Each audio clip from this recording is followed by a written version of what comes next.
If you're enjoying the Heath Geeks Book Club podcast, we'd appreciate if you hit the subscribe button, leave a like, rating, or review, whichever your preferred podcatcher platform allows. This episode is sponsored by Well Balanced Nutrition and 360 Health.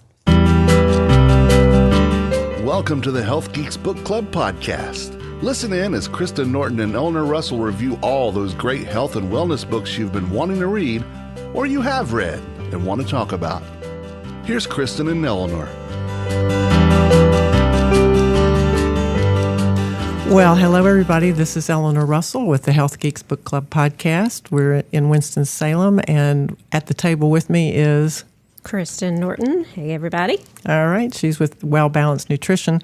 And we're so excited today because coming in from, I believe, Birmingham, Alabama, is our guest author, Cliff Arceneaux. And Cliff, you and I met maybe in 2004, a long time back here in Winston-Salem. And I'm so excited to see that you've had such a good career and that you are writing a book. And we are going to be reviewing Cliff's book called Keeping Your Marbles, a field guide for prevention and treating cognitive decline. And I'm a field biologist by training, so I love field guides. And we were happy to start this. I have a question for you because you have been doing the practice of medicine, and you can correct me, or maybe you can tell the story, but it's a geriatrics, cardiology, family practice over the last few years? Yes. Yes. Yeah. And currently you're a new owner of a business called Residential Medicine. And tell us about how you're transforming the way you practice medicine, just quickly, and then we'll get into the book. We are trying to remove a lot of the barriers to healthcare that people have. So we are trying to, with a geriatrics focus, it can be difficult to get mom, grandma, great-grandma to the doctor's office. And so instead of taking all day or at least all morning to, pack them up, take them to the office, and then you see the provider for maybe 8 minutes, 3 if everything is going good, so you can get your meds refilled. We just bring everything you would do at a normal doctor's office. We just bring it to your place, your apartment, your facility. So we just sit there, and that way, even if I'm running late, it's not like you're waiting in your own waiting room. You're just sitting there on your couch, waiting for me to get there.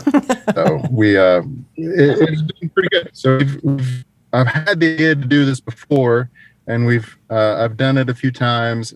We did it for one with the senior care that we were at for a while, and now we're doing it full time with no office. So that's why, if you did have video, all your listeners could see my real office, which is car, where I spend a lot of time. Well, it's good. Yeah. We have talked to some other providers that are moving into the mobile delivery of medical practice. So we're excited for all of you out there. It's a new, this system is being redesigned and you're out there on the front edge. So good luck to you. We hope this is a very wonderful service that you're providing in your community. Now, you also have an experience with podcasting from maybe 2015 to 17. You had your own podcast. Mm-hmm. Did you have fun with it? We did. It was me and my cousin. We had it was called God, Scrubs, and Work Boots. Right. And that was a lot of fun. We just tried to, two fathers of young kids trying to figure out how to, live in the world and still, raise kids and be a godly man while juggling all the balls that you're required to do. So. Yeah. It's kind of fun. So now you've added author to your repertoire, and I think this is a self-published book. Is that true or not? Yeah. Okay. Yeah. So you want to tell us a little bit about what drove you to do that? I mean, that's biting off a big chunk there. It was. Luckily, I had no idea what I was getting into, so that really helped. Mm-hmm. Because I did not know how big of a job it was going to be. And so I just kind of started out with, I've been working in geriatrics almost exclusively, both in the office and also in people's homes with geriatrics for about 10 years. And I'm so proud of you for doing that. Well, thank you. But you see a lot of dementia. And so it was wearing on me. And so I was always trying to figure out what would work, because I was realizing, one of the things I realized when I was working in cardiology is that the medicines don't really do all that much. I mean, they do stuff. And then you got to decide whether the stuff, and like I talk with my patients all the time, every time you start a new medication, you have to make sure that it's worth the side effects. And so in dementia, that's a real thin line as to when is this actually helping versus just messing their GI tract up, right? Yeah, you might be able to, it may slow your dementia down, but if you're the two main ones that Namenda I should say memantine and donepezil, the generics. One causes constipation and one causes diarrhea, and you tend to use both. So you just hope they cancel each other out, dear. so that you can poop normally. Yeah. Yeah, that's the best case scenario.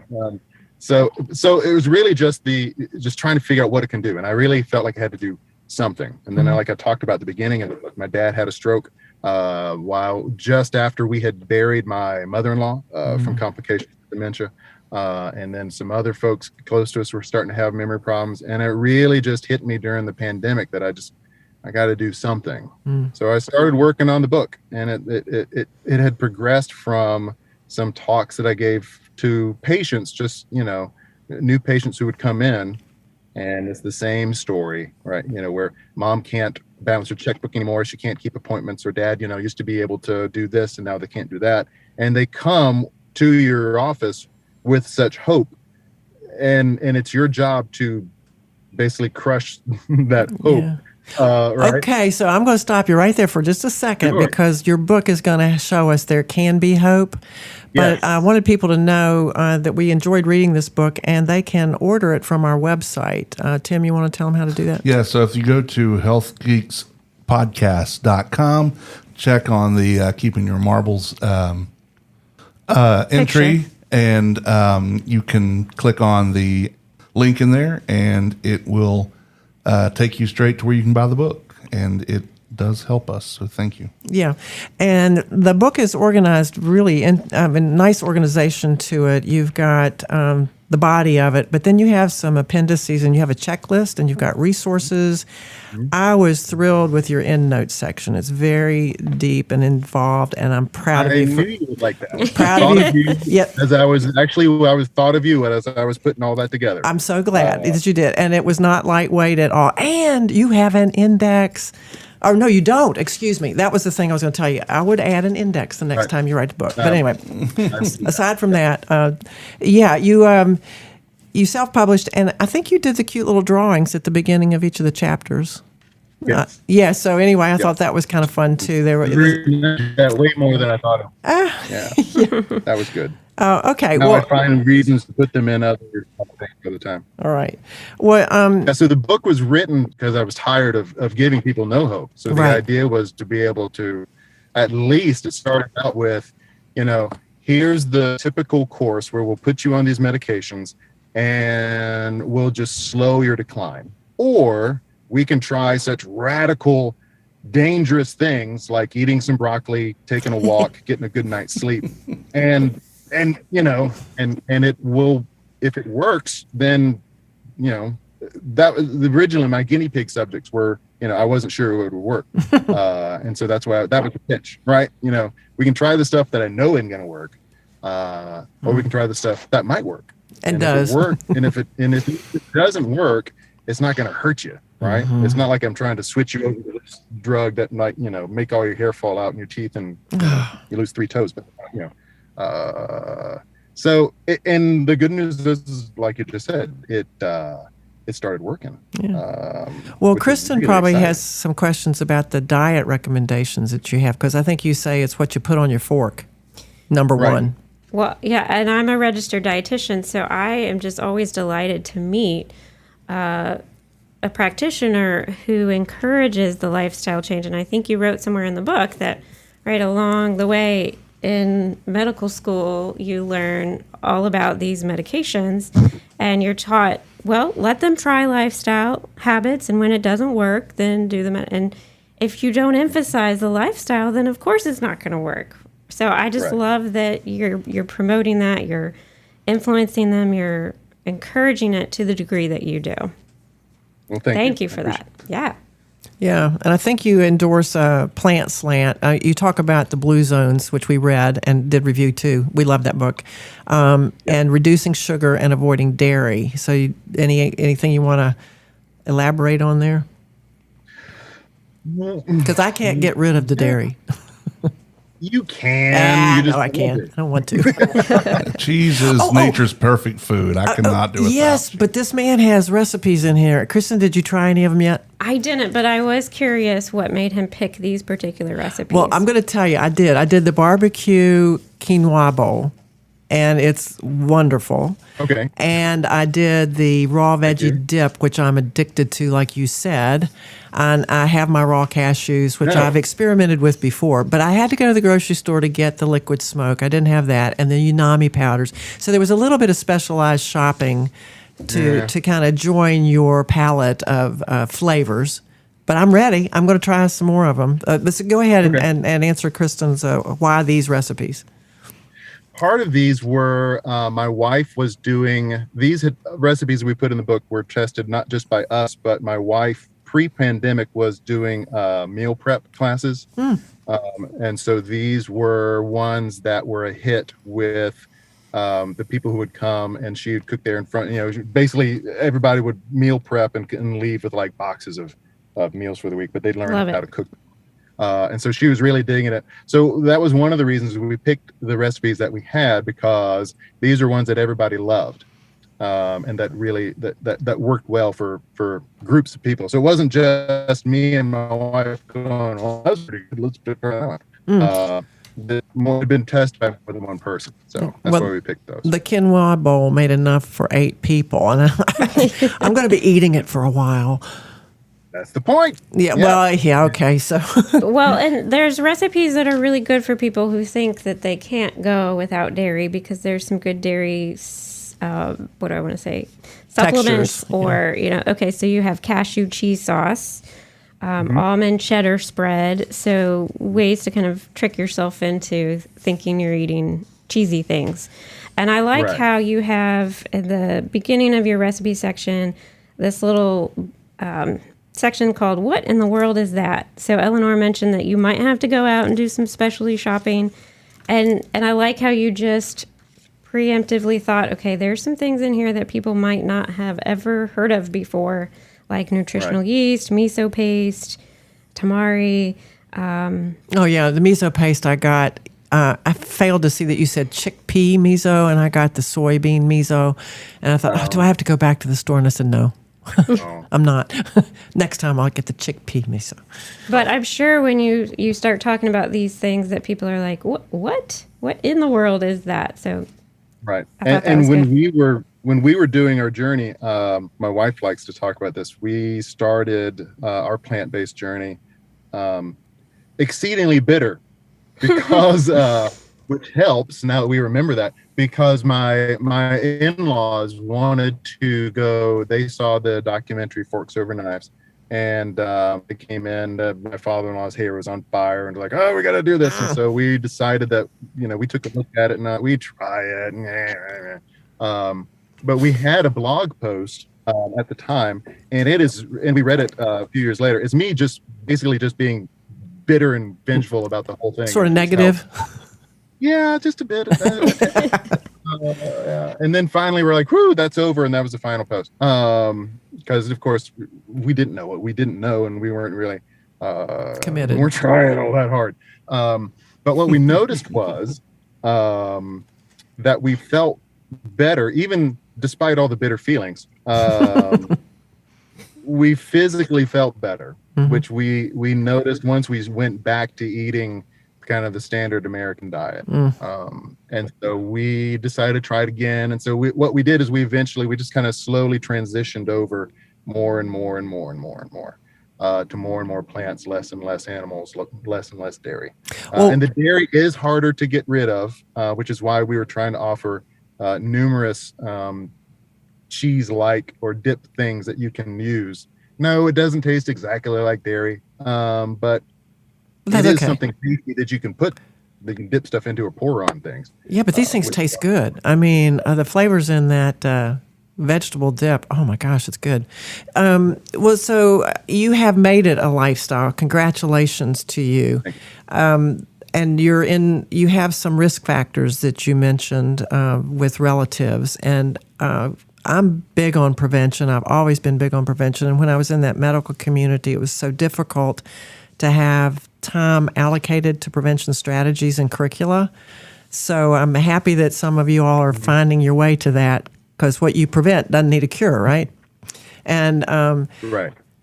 so I don't think I was aware of this. You evidently had a weight problem because you mentioned dropping some weight and being a lifetime member of Weight Watchers over and over or something. And so we have read about the diet culture and yo-yoing and, doing something for 30 days and then going back to your old habits. Like you said with the first experiment you did. You did it for a period of time, and then you went back to the standard American diet. You hadn't made that commitment to long-term change, which you now have embraced.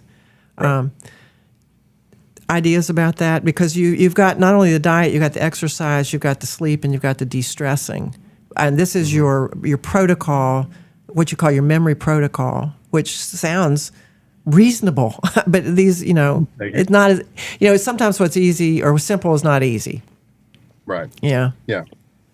Well, that's why one of the reasons I love the field diet, because you could really dig into the weeds, and there's so much science behind all of this, and you could really geek out on the numbers and and I could sit there and impress everybody with my command of big multisyllabic words, and which I like, but that really wouldn't be helpful. Right, and that's fun for what I mean. I paid, as I say, I paid a lot of money to use these big words, so I need to be able to do that. But most and people it's fun don't to do like it. that. Yeah. Well, I wanted it to be. That's why I used the word field guide on purpose, because the idea is this is enough. This will get you started. This will get you rolling, and this will work. It will start to stop. Right, the different problems, and like I was saying, it's the same protocol basically that I used to get rid of my pre-diabetes, which was screaming into full-blown diabetes, and high blood pressure and the high cholesterol and the high LDL, the low cholesterol, and the low HDL, the high cholesterol. And so those were all becoming problems. And even after I lost the weight, I got up to 260 pounds. Which doesn't sound all that much, right? But it was. But you're 4 feet tall. So, I know, and so I was pretty spherical, but you could roll everywhere you needed to. Saved a lot of time. But I lost a bunch of weight, but I still had problems with high blood pressure. My cholesterol profile was still not perfect, and my blood sugar was still too high. It was better because you're not eating 12 Krispy Kreme donuts. You're only eating 2, right?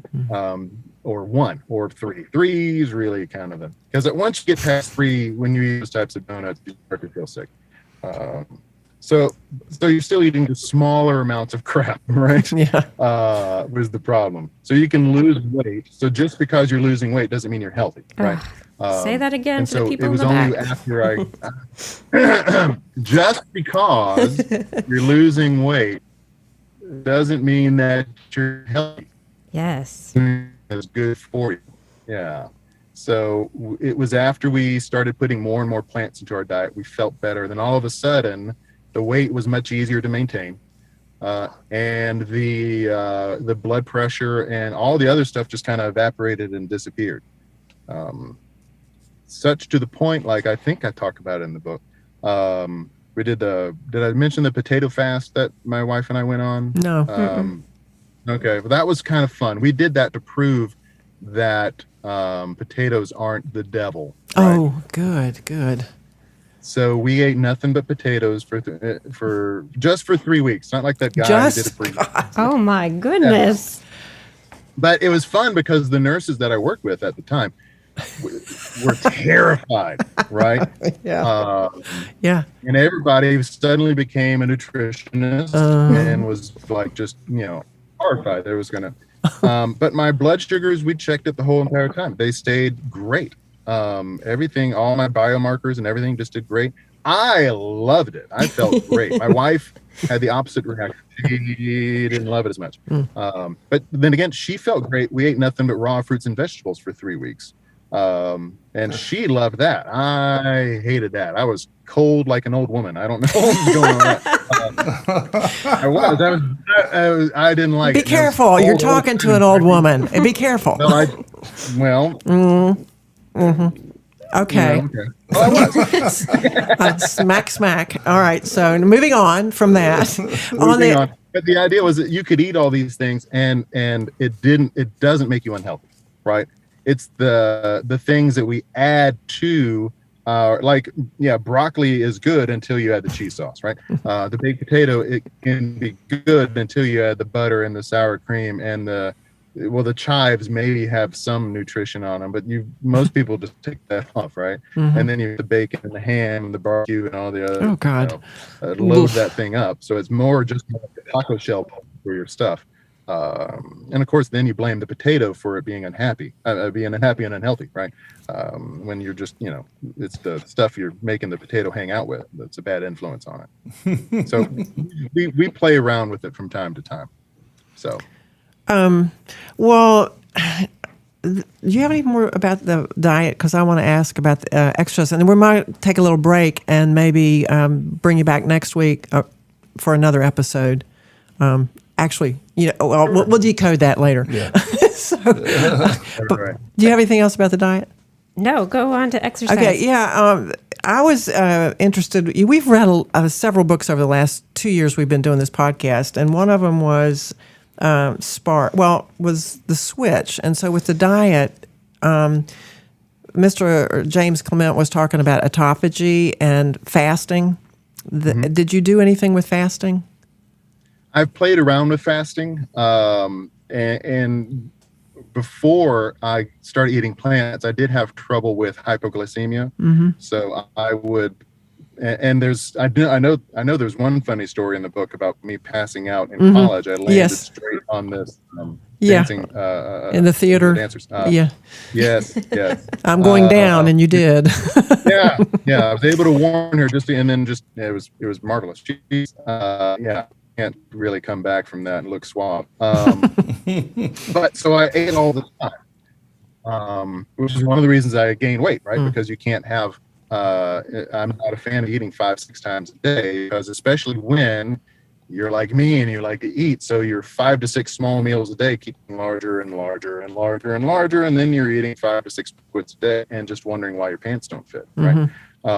So when we switched to the plants and my blood sugars normalized, eating this way, because it deals with the intramyocellular lipids, which is one of the reasons that your blood sugars go up, because the fat, your muscles become well marbled with all the fat in them, which makes them unable to really process to accept the insulin as well, which is why your sugars go up.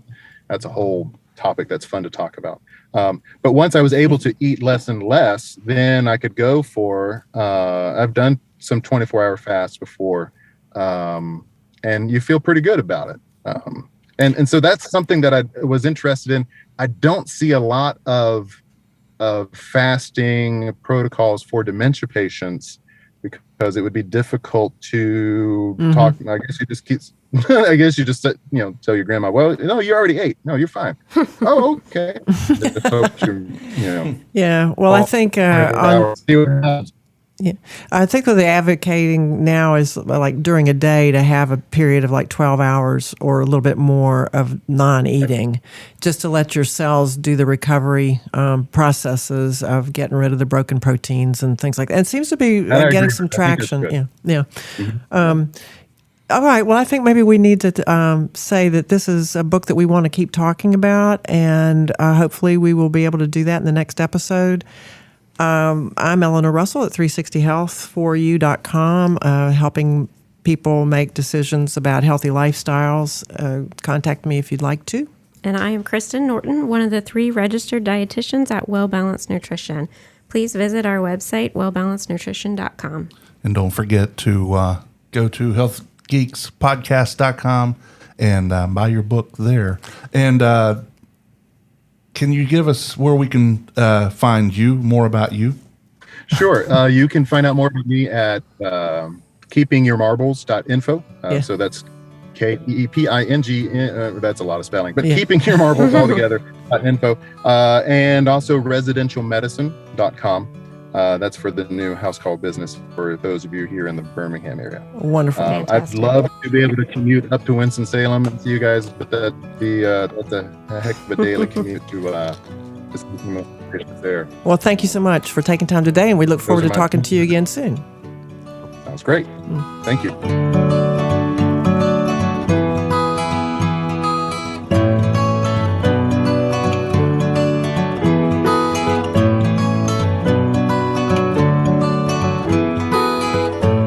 The views and opinions stated in this podcast are solely those of the contributors and are not necessarily those of our distributors or hosting company. This podcast is copyrighted, and no part can be reproduced without the express written consent of Kristen and Eleanor.